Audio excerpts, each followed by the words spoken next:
तर नमस्कार मित्रांनो, स्वागत आहे तुमचं हवामान अपडेट्स या यूट्यूब चॅनलवरती। तर मित्रांनो, आपल्याला राज्यातील वातावरणामध्ये आता मोठ्या प्रमाणात बदल झालेला आहे।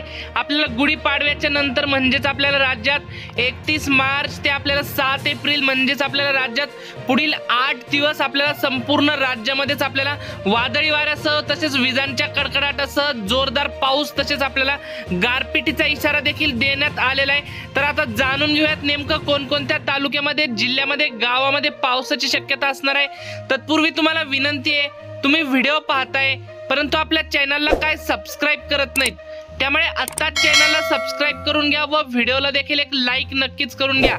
तर मित्रांनो, आपण जसं की स्क्रीनवरती बघू शकताय, आपल्याला राज्यातील आपल्याला मराठवाडा तसेच पश्चिम महाराष्ट्र, कोकणपट्टी, उत्तर महाराष्ट्र या 4 विभागांमध्ये आपल्याला अक्षरशः वादळी वाऱ्यासह विजांच्या कडकडाटासह जोरदार असा पाऊस 1 एप्रिल पासून सुरू झालेला पाहायला मिळेल।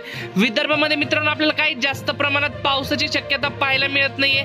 विदर्भामध्ये फक्त आपल्याला हलक्या मध्यम स्वरूपाचा पाऊस तसेच संपूर्ण विदर्भात आपल्याला ढगाळ वातावरण पाहायला मिळू शकतं। मित्रांनो, आपल्याला गारपिटीचा इशारा जाणून घ्यायचं झालं तर आपल्याला कोकणपट्टीमध्ये गारपिटीचा इशारा पाहायला मिळत आहे। तसेच अहमदनगरच्या काही परिसरामध्ये आपल्याला आसपासच्या परिसरामध्ये गारपीट होण्याची शक्यता पाहायला मिळत आहे। तर मित्रांनो, आपल्याला उत्तर महाराष्ट्रामध्ये देखील सर्वाधिक पावसाचा जोर आपल्याला पाहायला मिळत आहे। तसेच कोकणपट्टीमध्ये देखील आपल्याला मुसळधार स्वरूपाचा पाऊस, तसेच पश्चिम महाराष्ट्रामध्ये देखील आपल्याला 1 एप्रिल पासून ते 7 एप्रिल दरम्यान म्हणजेच आपल्याला पुढील राज्यात आपल्याला गुढीपाडव्याच्या नंतर 8 दिवस आपल्याला संपूर्ण राज्यामध्येच आपल्याला वादळी वाऱ्यासह विजांच्या कडकडाटासह मुसळधार पावसाची हजेरी लागलेली आपल्याला पाहायला मिळेल।